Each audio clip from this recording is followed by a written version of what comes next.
Praise the Lord. கிறிஸ்துவுக்குள் அன்பானவர்களே, FG ministries வேத உரையாடல் நிகழ்ச்சிக்கு உங்களை அன்புடன் வரவேற்கிறேன். Praise the Lord pastor. எப்படி இருக்கீங்க? நல்லா இருக்கேன், வாங்க. Welcome pastor. தேங்க்யூ. நிறைய கேள்விகளோடு இன்னைக்கு சந்திக்க வந்திருக்கிறோம் பாஸ்டர்.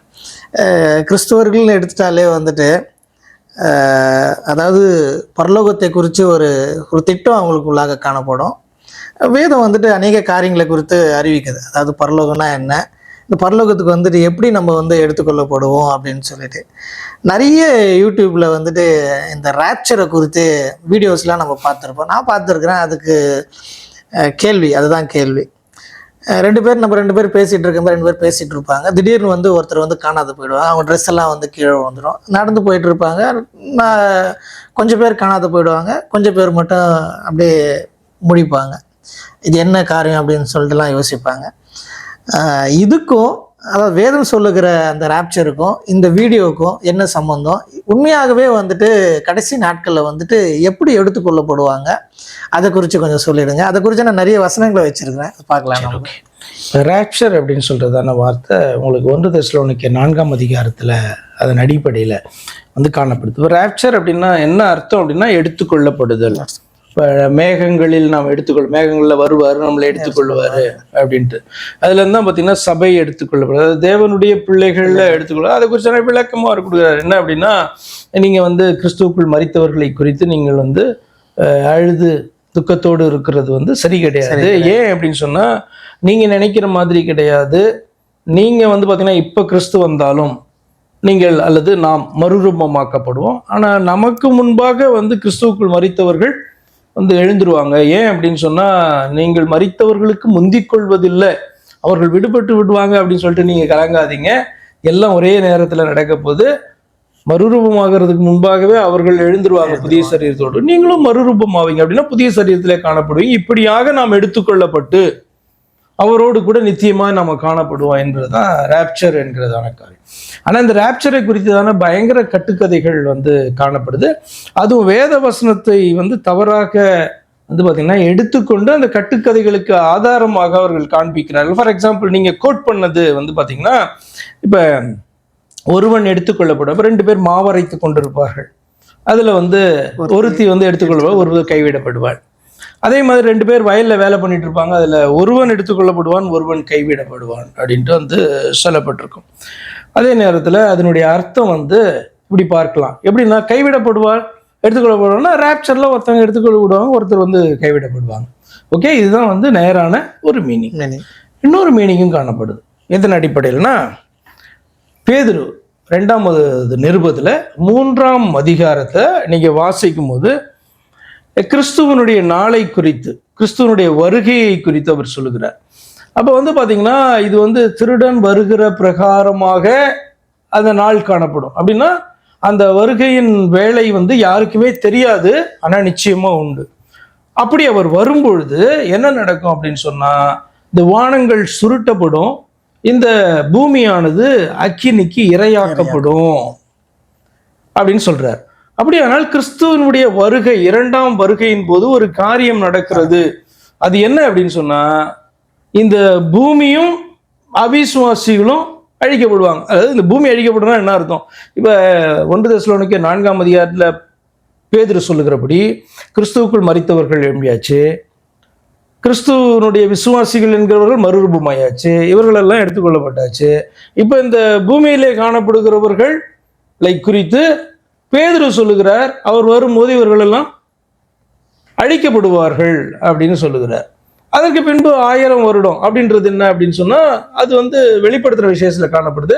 அதற்கு பின்பு ஒரு டைம் பீரியட் இருக்கு. அந்த டைம் பீரியடுக்கு அப்புறம் அவிசுவாசிகள், இந்த பூமியில அழிக்கப்பட்ட அவிசுவாசிகள் எழுந்திருப்பாங்க. 2வது உயிர்த்தெழுதல் என்கிறதை குறித்து வெளிப்படுத்தின விசேஷம் நமக்கு ஒரு கனெக்ட் பண்ணுது. இப்போ பாயிண்ட்டுக்கு வந்துடும். நீங்க கேட்டது வந்து ஒருவன் கைவிடப்படுவான்றதுல என்ன அர்த்தம் அப்படின்னா, ஒரு விதத்தில் எப்படி எடுக்கலாம் அப்படின்னா, அவன் இந்த பூமியிலே கைவிடப்படுவான். இதை நான் ரூல் அவுட் பண்ணிட்டேன். ஏன் அப்படின்னா, பேதுரு சொல்றாரு எல்லாரும் அழிக்கப்படுவாங்க. அப்ப அங்க ஒருவன் வந்து எடுத்துக்கொள்ளப்படுவான், அதாவது ரட்சிக்கப்படுவான், காக்கப்படுவான், ஒருவன் அழிக்கப்படுவான், இந்த பூமியோடு கூட அழிக்கப்படுவான் என்றதை பார்த்தீங்கன்னா, அந்த கைவிடப்படுவான் என்ற வார்த்தைக்கு இன்னொரு அர்த்தம். இதுதான் வந்து வேதத்தின் அடிப்படையிலான அர்த்தம். இப்போ இதுக்கு வந்து என்ன சொல்றாங்க அவங்க அப்படின்னு சொன்னா, இப்படி கிடையாது, அது என்ன மீனிங்கை குறிக்கிறது அப்படின்னு சொன்னா, அவருடைய அந்த பகிரங்க வருகைக்கு முன்பாக இன்னொரு வருகை காணப்படும். அந்த வருகையின் போது என்ன பண்ணுவாங்க, இந்த பூமியில விசுவாசிகளாக இருக்கிறவர், அதாவது சபை, மெய்யான சபை எடுத்துக்கொள்ளப்படும், மனவாட்டி சபை எடுத்துக்கொள்ளப்படும், மற்றவர்கள்லாம் கைவிடப்படுவார்கள் அப்படின்னு சொல்றாங்க. இது கரெக்டா அப்படின்னு பார்த்தா இதுக்கு வாய்ப்பே கிடையாது. ஏன்னா 1 தெசலோனிக்கேயர் 4ஆம் அதிகாரத்துல அந்த ராப்சரை குறித்து அவர் பேசும்பொழுதே என்னதான் சொல்றாருன்னா, அவர் எக்கால சத்தத்தோடு கூட இறங்கி வருவார், பரிசுத்தவான்களோடு கூட இறங்கி வருவார், அப்படிதான் அந்த வார்த்தை சொல்லுது. அப்ப எக்கால சத்தம் என்கிற வார்த்தையினுடைய அர்த்தம் என்ன? அது பகிரங்க வருகை. இயேசு கிறிஸ்து சொல்றாருல, மனுஷகுமாரனுடைய வருகை வந்து பாத்தீங்கன்னா எப்படி ஒரு மின்னலை பார்க்கிறார்களோ அதை போல வந்து காணப்படும். ஏன் மின்னலை சொல்றாரு? மின்னல் எல்லா இடத்துக்கும் போகும், கிழக்குல இருந்து மேற்கு வரைக்கும் போகும். அப்ப அதை போல மனுஷகுமாரனுடைய வருகை இந்த பூமியில இருக்கிற எல்லாருக்கும் தெரியும், பகிரங்க வருகையாய் தான் காணப்படும். அப்ப விசுவாசிக்கு தெரியும், ஏன்னா விசுவாசி எடுத்துக்கொள்ளப்பட போகிறோம். அவிசுவாசிக்கு தெரியும், ஏன்னா அவன் பார்க்க போகிறோம், ஆனா அழிக்கப்பட போகிறோம் அந்த வருகையில. அப்ப எதுதான் கரெக்ட் அப்படின்னு சொன்னா, அந்த ரகசிய வருகை என்பது, அந்த நேரம் ரகசியம் என்பதுதான். அந்த டைம் வந்து பாத்தீங்கன்னா ரிவீல் ஆகாத ஒரு சீக்ரெட்டான டைம் என்பதுதான் ஒழிய, அது வந்து பாத்தீங்கன்னா அவர் வந்து யாரும் அறியாதபடிக்கு வந்து ஒரு கூட்டத்தை எடுத்துக்கொள்வார் என்பதாக நினைக்கிறார்கள். அது வேதத்துல இல்லாததான காரியம். ரொம்ப சிம்பிளா வந்து பாத்தீங்கன்னா இந்த வேத வசனத்தின் அடிப்படையில நீங்க ப்ரூவ் பண்ணி காமிச்சிடலாம், சரியா? அப்ப இந்த காரியத்தை வந்து ராப்சரை இவ்வளவாய் புரிந்து கொண்டு, ராப்சர் என்பது உண்மை, அது அவருடைய பகிரங்க வருகை என்பது நடக்க போறது ராப்சர், சரியா? அப்ப இதை தவறாக புரிந்து கொண்டபடினாலே அந்த நீங்க யூடியூப்ல பார்க்கறதான காரியம் அல்லது இந்த மூவிஸ்ல காணப்படுகிறதான காரியத்தின் அடிப்படையில ஒருத்தர் கார் ஓட்டிக்கிட்டே போயிட்டே இருப்பாரு, திடீர்னு அந்த டிரைவர் வந்து விசுவாசியா இருக்கறனால அவர் மறைஞ்சிருவாரு, ஆக்சிடென்ட் நடக்கும். 2 பேரும் வந்து ஹஸ்பண்ட் அண்ட் ஒய்ஃப் போய்கிட்டே இருப்பாங்க. வந்து பார்த்தீங்கன்னா ஹஸ்பண்ட் எடுத்துக்கொள்ளப்படுவார், ஒய்ஃப் வந்து திகைச்சு நிற்பாங்க. அடுத்து வந்து பார்த்தீங்கன்னா நீங்கள் சொல்கிறது மாதிரி வந்து பார்த்தீங்கன்னா எடுத்து இந்த ட்ரெஸ் வந்து இந்த ட்ரெஸ்ஸோடைய பல்லத்துக்கு போகிறாரு, அதன்படியா அந்த ட்ரெஸ் எல்லாம் அப்படியே விழுந்துரும், சரீரம் அப்படியே வந்து மறைஞ்சிருவார், இப்படியெல்லாம் அவங்க காமிக்கிறாங்க. இதெல்லாம் நீங்கள் பார்க்கும் பொழுது இது வந்து பார்க்குறவங்களுக்கு பயங்கர பீதியை உண்டு பண்ணும். இது வந்து கலங்க பண்ணுகிறதான ஒரு காரியமாக இருக்கும். ஆனால் நிச்சயமாக கிறிஸ்துவனுடைய வருகை, அடுத்த வருகை, அது பகிரங்க வருகை தான். ஏன் திரும்பவும் அப்படி சொல்றேன்னா, நிறைய ஆதாரங்கள் காணப்படுது. கிறிஸ்து இங்கே இருக்கிறார், அங்கே இருக்கிறார் என்று சொன்னால் நீங்க நம்பாதீங்க. இப்ப இந்த தவறான உபதேசத்தின்படி ஒருத்தன் எடுத்துக்கிட்டோம், இன்னொருத்தன் கைவிடப்படுறான்னா, அந்த கைவிடப்படுகிறவன் அங்கேயும் அலைந்து, இப்ப கூட இருக்கிற மனைவி கணவன் காணோன்றதை பார்க்கலாம், நாம விடுபட்டுட்டோமே அப்படின்ட்டு அவன் என்ன தேடுவான் அப்படின்னா, கிறிஸ்து எங்க தேடுவான். அப்போ ஒருத்தவன் சொல்லுவான், அங்க அறை வீட்டுக்குள்ள இருக்கிறார், இங்க இருக்கிறார், அங்க இருக்கிறார் அப்படி சொல்லுவான்ல. அவர் சொல்றாரு மத்தியில, கிறிஸ்து இங்கே இருக்கிறார் அங்கே இருக்கிறார்னு சொன்னா நீங்க ஓடாதீங்க, தேடாதீங்க. கிறிஸ்துவனுடைய வருகை எப்படி இருக்குன்னா, நீங்க பார்க்கிற வண்ணமாக தான் இருக்கும். அப்ப எவனோ ஒருத்தன் உங்களை ஏமாற்றுகிறான், எவனோ ஒருத்தன் வந்து ஒரு கூட்டம் அப்படியே யாராவது தொலைஞ்சா கூட அது யாரோ கடத்திட்டு போயிருக்காங்க அப்படின்றது தான் அர்த்தம் மொழியே, தொலைஞ்சிட்டாங்க அப்படிதான் அர்த்தம் மொழியே. இந்த பூமியை விட்டு மறைஞ்சிட்டாங்க, ஆண்டவர் கொண்டு போயிட்டாங்கன்னு அர்த்தம் கிடையாது. ஆனபடினாலே நீங்கள் கிறிஸ்துவை தேடினாலும் இங்கே இருக்கார் அங்க இருக்காருன்னு சொன்னா நம்பாதீங்க. என்னுடைய வருகை இப்படிதான் இருக்கும். நோவாவின் காலத்துல நடந்தது போல அந்த காலத்துல நடக்கும். என்ன நடந்தது நோவாவின் காலத்துல? ஒரே டைம்ல 8 பேர் காக்கப்பட்டாங்க, மற்றவர்கள் அழிக்கப்பட்டாங்க. திரும்பவும் சொல்றேன், ஒரே நேரத்துல. அப்ப காக்கிறதான அந்த வேலையிலே அழிவு உண்டாயிற்று. அடுத்து சொல்றாரு, லோத்தின் மனைவியை நினைத்துக் கொள்ளுங்க. லோத்தின் காலத்துல நடந்தது போல வேறு. என்ன லோத்தின் காலத்தில் நடந்தது? எல்லாம் சம்பரமமாய் வாழ்ந்து கொண்டு இருக்கிறார்கள். அவனும் பார்த்தீங்கன்னா பாவம் செய்கிறவன் பாவத்தில் இருக்கான். லோத்து வந்து பார்த்தீங்கன்னா இருதயத்திலே பாதிக்கப்பட்டவனாக பரிசுத்தமாக நிற்கணும்ட்டு என்ன பண்ணுறான்? அவன் வாழ்ந்து கொண்டு இருக்கிறான். அப்போ லோத்தின் காலத்தில் நடக்கிற போல உலகம் காணப்படுது, நோவாவின் காலத்தில் நடக்கிறது போல உலகம் காணப்படுது. திடீரென்று பார்த்தீங்கன்னா மழை ஸ்டார்ட் ஆயிடுச்சு, அழிவு. புரியுதா? தண்ணி வந்தோன்னா அழிவு, ஃபினிஷ்டு. அதே மாதிரி தான் நோவாவின் காலத்திலையும் சோதோம் குமாரா அழிக்கப்படும் போது கர்த்தர் இந்த 4 பேரை காத்து கொண்டு வந்தார். அதுல கூட ஒருத்தி திரும்பி பார்த்து கீழ்ப்படியாதபடி உப்பு தூணானார். 3 பேரை ஆண்டவர் வெளியே கொண்டு வந்தார். உள்ள இருக்க அத்தனை பேரும் என்ன பண்ணாங்க? அழிக்கப்பட்டார். அப்படிதான் நடக்கும். தேவன் திரும்பவும் இந்த பூமியில, அதாவது கர்த்தர் வரும்பொழுது இந்த காரியம் நடக்கும். என்னன்னா, தேவனுடைய பிள்ளைகள் காக்கப்படுவாங்க, அதுதான் ரேப்சர். மற்றவர்கள் அழிக்கப்படுவார்கள்.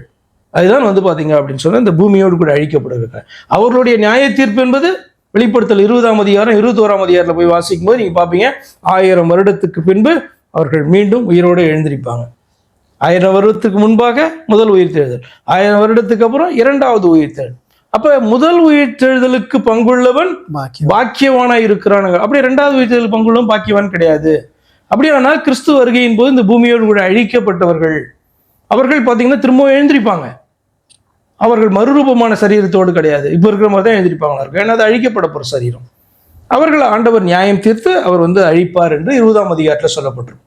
அதுக்கப்புறம் தான் 21ஆம் அதிகாரத்தில் நீங்கள் பார்ப்பீங்க என்ன அப்படின்னு சொன்னால், நாம் தேவனுடைய பிள்ளைகள், எடுத்துக்கொள்ளப்பட்ட பிள்ளைகள் தங்களுடைய தகப்பனோடு கூட தேவனாகிய கர்த்தரோடு கூட அவர்கள் காணப்படுவாங்க. தேவனும் இவர்களிலே ஒருவராக அவர் காணப்படுவார். தேவனும் மனுஷர் மத்தியிலே அவர் காணப்படுவார் அப்படி சொல்லப்பட்டிருக்கும். இது கேட்கும் போது எனக்கு இன்னொரு சப் கொஸ்டின் வந்துச்சு.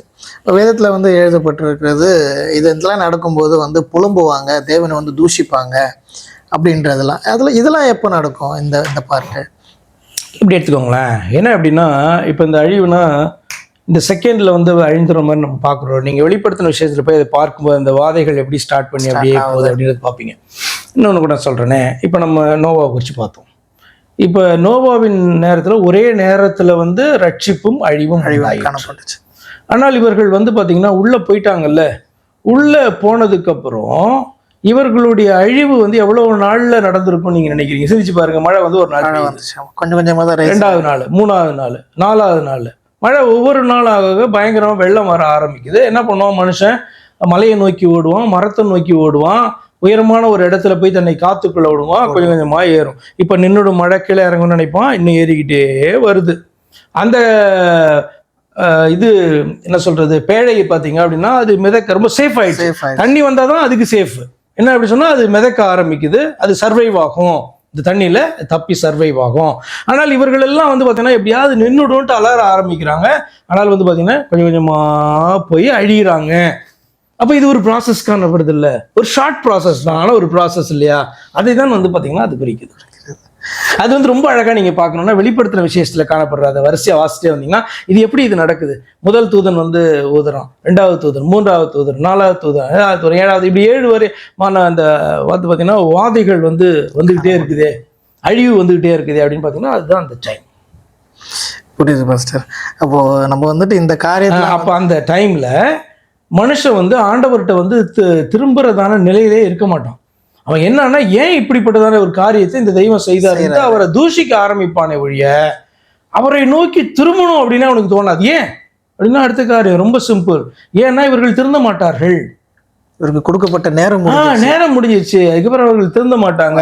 அவர்கள் தேவன் என்று அவரை அறிந்தாலும் அவரை தூஷிக்க தான் ஆரம்பிப்பார்கள் ஒழிய திருந்த மாட்டாங்க அப்படின்றதான் அதுல இருக்கு. கண்டிப்பா பாஸ்டர். ஏன்னா அதுலயும் பாத்தீங்கன்னா எல்லாமே அந்த நோவாவுடைய இதுலயே வந்துடும். ஏன்னா அந்த பேழையின் கதவு மூடப்பட்டாயிற்று. பேழையின் கதவு மூடப்பட்டாயிடுச்சுன்னா அவர்கள் நோவாட்ட கெஞ்சிருப்பாங்க, கதவை தர எப்படியாதுன்ற உடைக்க பார்த்துருப்பாங்க, முடியாது. அதை மூணுனதே கர்த்தர். அதனுடைய மீனிங் என்ன அப்படின்னா அந்த கதவை திறக்க முடியாது. நோவாவும் சரி வெளியில இருக்கவங்களும் அதை உடைத்து உள்ள போக முடியாது. அதுதான் ஆண்டவர் அதை மூடினார். 120 வருஷம் பிரசங்கிச்சிருப்பான். மழை வரப்போகுது, அழிக்க போறாரு, அப்பெல்லாம் கேட்காத ஜனங்க அந்த நிமிஷத்துல கதவை தரங்க, நான் அழிஞ்சு போறேன்னு சொல்றது என்னன்னா, கண்ணுக்கு முன்பாக அழிவை பார்க்கும்பொழுதுதான் மனுஷனுக்கு பாத்தீங்கன்னா வேற வழி இல்லைன்ட்டு என்ன பண்றான், திரும்புறான் அவரை நோக்கி. ஆனா அது டூ லேட்டா இருந்ததுன்னா இன்னைக்கும் பாத்தீங்கன்னா நீங்க சபையில கொடுக்கப்படுற வார்த்தைகள் அல்லது சபையில் கொடுக்கப்படுற வேத வார்த்தைகளை நீங்கள் எடுத்து வாசிக்கும் போது எச்சரிப்புகள் தொடர்ந்து வேதத்தில் காணப்படுவதனுடைய காரணம் என்ன? கர்த்தர் உன்னை நேசிக்கிறபடினால உன்னை எச்சரிக்கிறார். இல்லைன்னா உன்னை போய் ஏன் எச்சரிக்கணும்? உன்னை தட்டி கொடுத்து தடவி கொடுத்து இது நடத்திட்டு இருக்கலாமே, பயங்கரமாக நம்மளும் என்ஜாய் பண்ணுவோம். அவர் ஏன் பார்த்தீங்கன்னா குட்டுறாரு, கடிந்து கொள்றாரு, திட்டுறாரு, அவர் எச்சரிப்புகளை கொடுக்குறாருன்னா அழிக்கப்படுறதுக்கு முன்னாடி என்கிட்ட நீ வந்துரு அப்படின்னு அவர் சொல்லுகிறதான காரியம் தான். ஆனால் வருகிறவர்கள் வருகிறார்கள், வராமல் இருக்கிறவர்கள் தான் ஏராளமாக இருக்கிறார்கள். அதுதான் அந்த 2 காரியத்திலையும் பார்க்குறதான பரிதாபம். அதனால தான் சிறு கூட்டம் கொஞ்சம் பேர் தான், ஒரு ஜென்ரேஷனில் கொஞ்சம் பேர் தான் இருக்கிறாங்க அப்படின்றத ஆண்டவர் சொல்கிறார். புரியுது. அதாவது வசனம் விவாரா சொல்லுகிறது வாலிப பிரயாத்தில் சிருஷ்டிக்கிற நீ அப்படின்னு சொல்லி அந்த வாலிப அது சில பேர் தப்பாக எடுத்துகிட்டு இருப்பாங்க.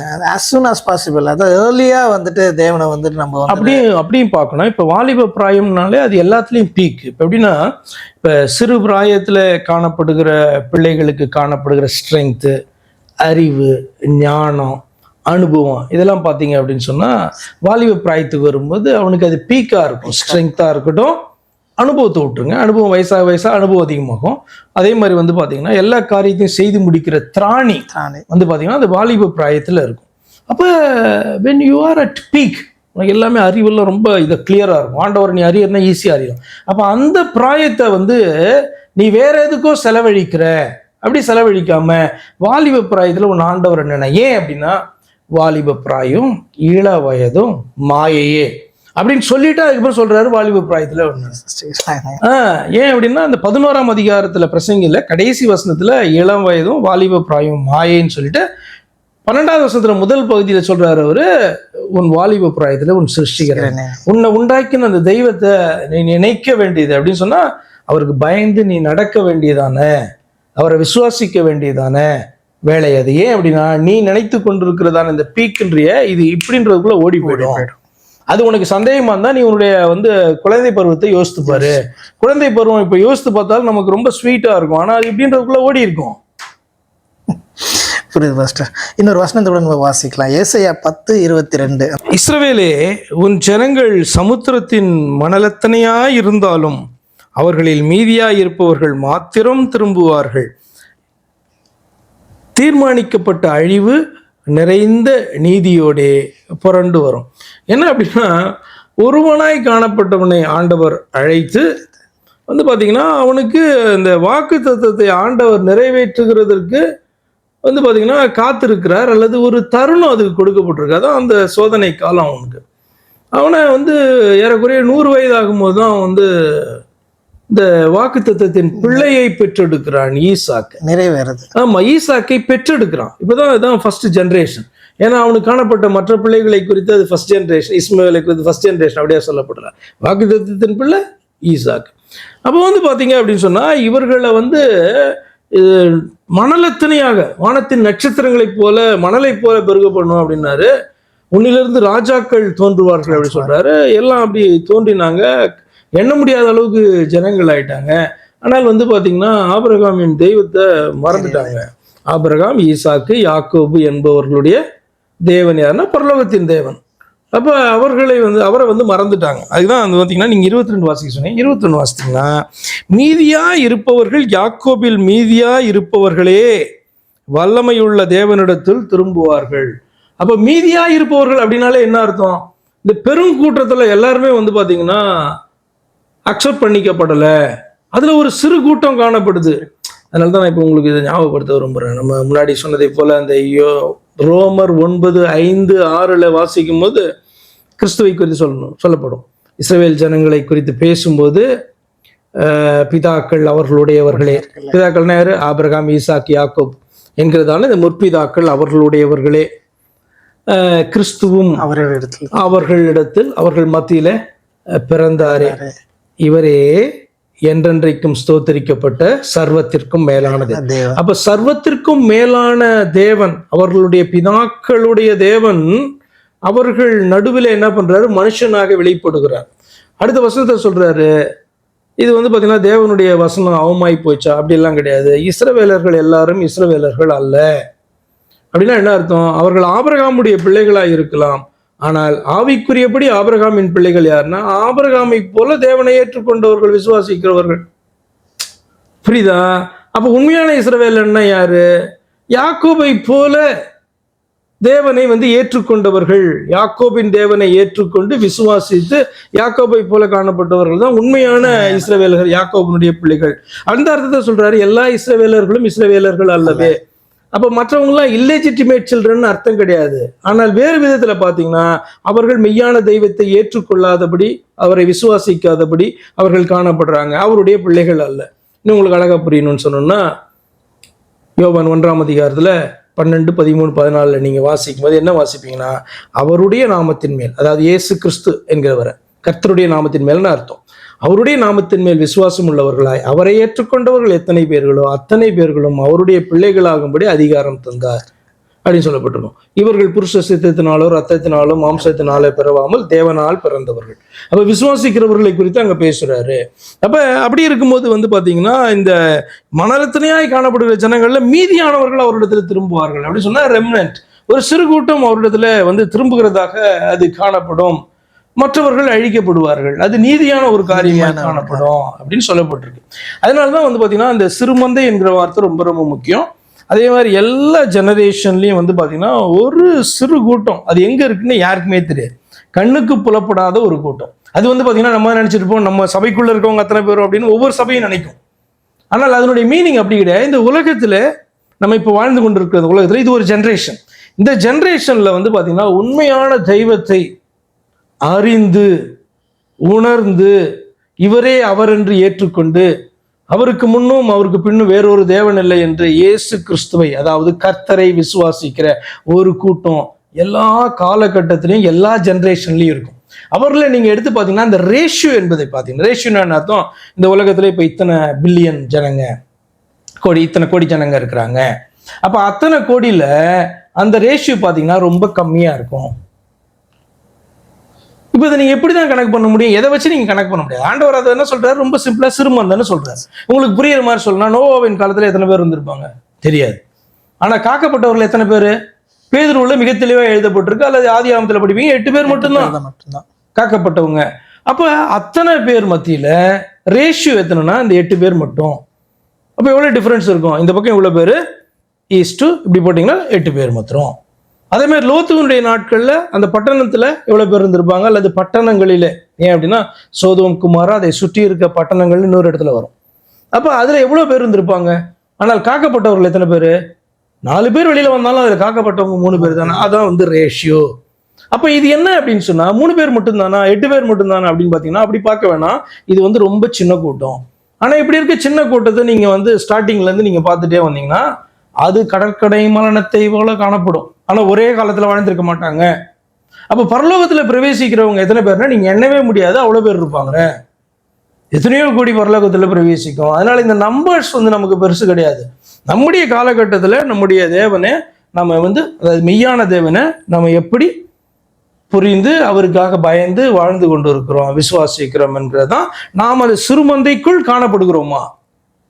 கஷ்டப்படுந்த சிறுமந்தை. அதனாலதான் ஆண்டவர் சொல்ற சிறுமந்தையே பயப்படாதே, உங்களுடைய பிதா உங்களுக்காக இடத்தை ஆயத்தம் பண்ணி வச்சிருக்கிறாரு அப்படின்னு சொல்றதுனுடைய மீனிங் என்ன அப்படின்னா சிறுமந்தை வந்து அதனால பாருங்களேன் ஒரு பெருங்கூட்டம் எப்படி இருக்கும், சிறு கூட்டத்தை பார்த்தா எப்படி பார்க்கும். அந்த பிரச்சனை வந்து எப்பொழுதுமே தேவனுடைய பிள்ளைகளுக்கு எல்லா காலகட்டத்திலையும் உண்டு. ஆனா எல்லா காலகட்டத்திலையும் அவர் இந்த சிறுமந்தையை அவர் காக்கிறவராய் இருக்கிறார். ஆகாபுடைய காலத்திலே கூட இசபேல் மோசவளாய் காணப்பட்ட போது கூட கர்த்தர் வந்து பாத்தீங்கன்னா 7000 பேரை அந்த இஸ்ரவேலுக்குள்ளே வைத்து அவர் பாதுகாக்கிறார் என்று சொன்னால் அது சிறுமந்தை. புரியுது பாஸ்டர். அதாவது ராப்சரை குறித்து நம்ம பார்த்துட்டு வந்தோம். இதுல நான் முக்கியமா என்ன பாக்குறேன்னா அந்த அழிவு கூட ஒரு நீதியாய் செய்யற தேவனை தான் நம்ம வந்து தொழுது கொண்டு வரோம். ஆமா, அதுல ஒரு சந்தேகமே கிடையாது. என்ன அப்படின்னா இப்ப நரகத்துல ஜனங்க அழிக்கப்படுறாங்கல்ல, நம்ம வந்து கர்த்தருடைய அந்த அன்பின் பக்கத்தை நீங்க போய் பார்த்தீங்க அப்படின்னு சொன்னா உங்களுக்கு அன்பான தேவன் எப்படி அழிப்பார்னு தோணும். நீதியின் பக்கத்துல நீங்க போய் பார்த்தீங்க அப்படின்னு சொன்னா இதுதானே நீதி அப்படின்னு தோணும். ஏன் அப்படின்னா அவர் வந்து அவர்கள் வந்துக்காக என்ன செய்தார் அப்படின்னு சொன்னா அந்த அழிக்கப்படுகிறவர்களுக்காக என்ன பண்ணார் அப்படின்னா தம்மையே தந்த தம்முடைய ஜீவனையே தந்த இந்த பூமியில ஒரு சாதாரண அந்த அழிக்கப்படுகிற அந்த மனுஷனை போல வந்து அவன் இந்த அழிவை சந்திக்க கூடாது என்பதற்காக ஆக்கினையை ஏற்றுக்கொண்டதான அவரை நிராகரித்து விட்டு வாழ்கிறதான ஒரு மனுஷன் அவன். அப்ப அவனுக்கு நீதியான தண்டனை எது? ஆக்சுவலா அந்த அழிவே பத்தாது. ஆக்சுவலா அது வந்து ரொம்ப சாதாரணம் அந்த அழிவு.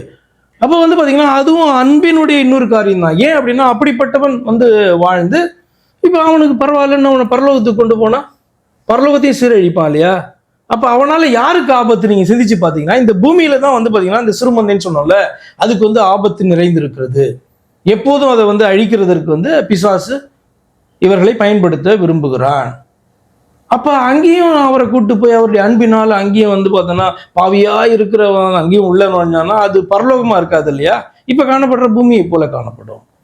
அப்ப அவர் அந்த அழிவு கூட வந்து பாத்தீங்கன்னா அன்பினுடைய இன்னொரு காரியம். அப்ப அந்த அன்புக்காக என்ன செய்யணும்? அவரு அன்புக்காக என்ன பண்ணணும் அப்படின்னா தம்மையே தரணும். தந்தாரா இல்லையா? அப்ப அவரை நிராகரித்து விட்டு அன்பினாலே என்ன பரலோகத்துக்கு கொண்டு போயிடுங்கன்னு ஒருத்தன் சொல்றான் அப்படின்னா ஒண்ணுமே புரியலன்னு அர்த்தம். அவனுக்கு அவன் வந்து யோசிக்கிறதான அன்பு வந்து வேற மாதிரி இருக்குது. அது அன்பு கிடையாது, துரோகம் அது. அப்போ அதனால தான் வந்து பார்த்தீங்கன்னா அது நீதியான காரியம்னு சொல்லப்பட்டிருக்கு.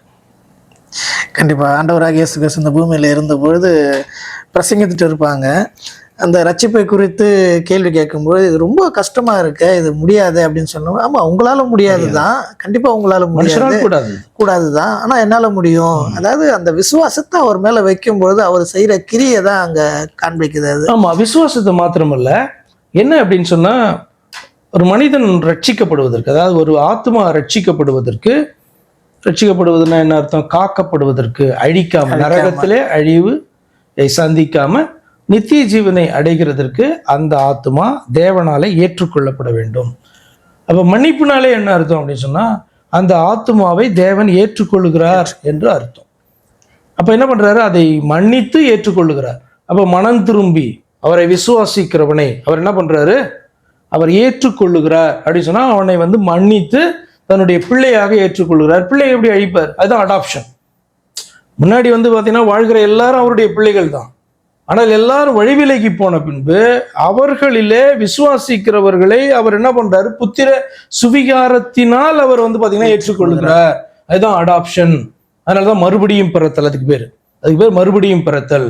திரும்பவும் நம்முடைய தெய்வத்தை அப்பான்னு ஏற்றுக்கொள்ளுகிறது. என்னை உண்டாக்கின தெய்வம் இவர்தான் என்னுடைய ரட்சகர் என்று ஏற்றுக்கொள்ளுகிறதான காரியம். அப்ப அவனை எப்படி அழிப்பாரு? அதுதான் உடன்படிக்கை. அவனே அவரை திரும்பவும் தள்ளிட்டு போனாதான் உண்டு, மறுதளித்துட்டு போனாதான் உண்டு. இல்ல அவர் வந்து பாத்தீங்கன்னா தள்ள மாட்டாரு. அவர் இந்த பூமியில எல்லாமே தனித்தனி சப்ஜெக்ட்ஸ் தான் இந்த அடாப்ஷன் சொல்றது. அப்போ வந்து ரட்சிப்பு அப்படின்னு சொன்னா அது எப்படி வந்து ரட்சிப்பு உண்டாகிறது அப்படின்னு சொன்னா அவர் வந்து தன்னையே கொடுத்து என்ன பண்றாரு? விலைக்கிரயமாக மீட்டெடுக்கிறார், பே பண்ணி வாங்குறாரு. அதான் அதனுடைய அர்த்தம், விலைக்கிரயம் அப்படின்னு சொன்னா. ஆத்மாவை வந்து வாங்குறாரு. அப்போ அவர் தானே அந்த ஆத்மாவுக்கு சொந்தக்காரர். நம்முடைய ஆத்மாவை நம்முடைய இஷ்டத்துக்கு நாம வந்து அதனுடைய இச்சைகளின் வழியில அதை ஓடுகிறதற்கு முன்னாடி நமக்கு வந்து பாத்தீங்க அப்படின்னா உரிமை இருந்ததுன்னு நினைத்தோம். இன்னைக்கு அந்த ஆத்மா நம்மளது கிடையாது. நம்ம ஆத்மாவா இருந்தாலும் அது வந்து ஒருத்தர் வாங்கிட்டாரு. அவர் தான் வந்து பாத்தீங்கன்னா நம்முடைய தெய்வம். அதுதான் இயேசு கிறிஸ்து வாங்கிட்டாரு. அதனாலதான் கொரிந்தியர்ல வந்து பவுல் எப்படி எழுதார்? விலைக்கிரயமாக கொடுத்து அவர் உங்களுடைய வாங்கியிருக்கார் அல்லவா, அதன்படினாலே உங்களுடைய ஆவியினாலும் சரீரத்தினாலும் அவரை மகிமைப்படுத்துங்கள் அப்படின்னு சொல்லிட்டு எழுதுவார் ஒரு இடத்துல. இவ்வளோ செஞ்சவரை வந்துட்டு ஏற்றுக்கொள்ள முடியல, இல்லை அவரை ரெகக்னைஸ் பண்ண முடியலன்ற போது தான் அவர் சொல்றாரு இஸ்ரவேல் ஜனங்களை பார்த்து, உங்க பாவத்துல நீங்க வந்து சாவுவீங்க கடைசி. ஆமா, ஏன் அப்படின்னா பாவத்தில், அது ரொம்ப ஆழமான வார்த்தை. என்னன்னா அந்த பாவத்தை மன்னிக்க வல்லமையுள்ளதான ஒருவரை அவர்கள் தள்ளுகிறார்கள். தெய்வத்தை தள்ளுகிறார்கள் என்பதை கடந்து அவங்க தெய்வம் ஒருத்தர் உண்டு நம்பிட்டு தான் இருக்காங்க. பிதாவை நம்புறாங்க, கர்த்தர் தான் எங்க தெய்வம் நம்புறாங்க. ஆனா இயேசு கிறிஸ்துவே அந்த கர்த்தர் என்கிற தெய்வமா ஏற்றுக்கொள்ளல. அதனாலதான் வந்து பாத்தீங்கன்னா இவர் இயேசு கிறிஸ்துவனுடைய படிக்கையை எடுத்துக்கொண்டு போறேன்னு சொல்லும்போது உன் பாவங்கள் மன்னிக்கப்பட்டது அப்படி சொல்றாரு. இப்போ அவர்கள் சொல்றாங்க பாவங்களை மன்னிக்க தேவன் ஒருவருக்கு தான் அதிகாரம் இருக்கு அப்படின்னு என்ன பண்றாங்க? உள்ளத்துல இவன் பாவத்தை மன்னிக்கிறதுக்கு யாருன்னு அவர்களுடைய சிந்தனைகளை அறிந்த அவர் சொல்றாரு, பாவங்களை மன்னிக்கிறதுக்கு மனுஷகுமாரனுக்கு அதிகாரம் உண்டு, இந்த பூமியில அதிகாரம் உண்டு என்பதை நீங்கள் அறியணும். அப்படின்னா அர்த்தம் தேவன் தான் பாவங்களை மன்னிப்பார் என்பது உண்மை. நான் இந்த பூமியில மனுஷகுமாரனாய் காணப்பட்டு பாவங்களை மன்னிக்கிறேன்னா என்ன அர்த்தம்? உங்க தெய்வம், பாவங்களை மன்னிக்கக்கூடிய அந்த தெய்வம் இந்த பூமியில இறங்கி வந்து பாவத்தை மன்னிக்கிறார். ஏன் மன்னிக்கிறார் அப்படின்னா அந்த பாவத்தெல்லாம் தான் சுமக்க போறார், அதன் அடிப்படையில மன்னிக்கிறார் அப்படின்னு உங்களுக்கு தெரியணும் அப்படின்றாரு. புத்தகத்தை வச்சு வாசிக்கிறல, பைபிளை வச்சுக்கல உனக்கு தெரியணும் அப்படின்னா அதை நீங்கள் அறிய வேண்டும் என்று சொன்னார். அநேக காரியங்களை குறித்து பார்த்தோம். அதாவது ராப்சர்னா என்ன, அது எப்படி எடுத்துக்கொள்ளப்படுவாங்க, என்னென்னலாம் அந்த சீன் நம்ம இன்னும் நிறைய காரியங்கள்லாம் அதில் நீங்கள் வந்து கேட்கணும். நேரம் இல்லை ஆக்சுவலாக. உங்களுக்கு அதில் வேற கேள்விகள் வந்ததுன்னா இன்னொரு எபிசோடில் அதை குறித்து நீங்கள் அது குறித்தான இந்த கேள்வியெல்லாம் நிறைய கேளுங்க. ஏன்னா அது ரொம்ப ஒரு டிசப்டிவ் டாக்டரினா அது வந்து பல நூற்றாண்டுகளாக வந்து பார்த்தீங்கன்னா கிறிஸ்தவர்கள் மத்தியில் காணப்படுது. ராப்சர் என்பது உண்மை. ஆனால் அந்த ராப்சரின் போது இந்த பூமி அழிக்கப்படும், பூமி அவிசுவாசிகளும் அழிக்கப்படுவார்கள். அதுக்கப்புறம் வந்து பார்த்தீங்கன்னா இரண்டாவது உயிர்த்தெழுதலின் போது அவர்கள் எழுப்பப்பட்டு, அவிசுவாசிகள் எழுப்பப்பட்டு அவர்கள் நியாய தீர்ப்பு அடைந்து பெர்மனண்டாக அழிக்கப்படுவாங்க. அப்போ கிறிஸ்து வரும்போது அழிக்கப்படுகிற அழிவு பெர்மனண்ட் கிடையாது, திரும்பவும் அது நித்திரையை போலதான். அவர்கள் இந்த பூமியோடு அழிக்கப்படுவாங்க, ஆனால் திரும்பவும் எழுப்பி அழிக்கப்படுவாங்க. ஆனால் கிறிஸ்து வருகையின் போது அவரோடு கூட எடுத்துக்கொள்ளப்படுகிறவர்கள் கிறிஸ்துவுக்குள் மரித்தவர்களாக இருந்தாலும் மறுரூபமான விசுவாசிகளாக இருந்தாலும் அவர்கள் எல்லாம் கிறிஸ்துவோடு கூட என்றைக்கும் இருப்பாங்க, பார்க்க போறாங்க அதெல்லாம் அப்படின்னு சொல்லப்பட்டிருக்கும். அதனால உங்களுக்கு நிறைய கேள்விகள் அதை குறித்து வரும். அப்படி அந்த கேள்விகள் வந்து நெக்ஸ்ட் டைம் நீங்க வந்து கவர் பண்ணீங்கன்னா அதை குறித்து நிறைய பேசலாம். கர்த்தர் சித்தமான அடுத்த நிகழ்ச்சி நம்ம பார்க்கலாம். அநேக காரியங்களை குறித்து பேசணும் மாஸ்டர், மிகவும் பிரயோஜனமா இருந்து தொடர்ந்து அடுத்த நிகழ்ச்சி நம்ம பார்க்கலாம். பேசலாம்.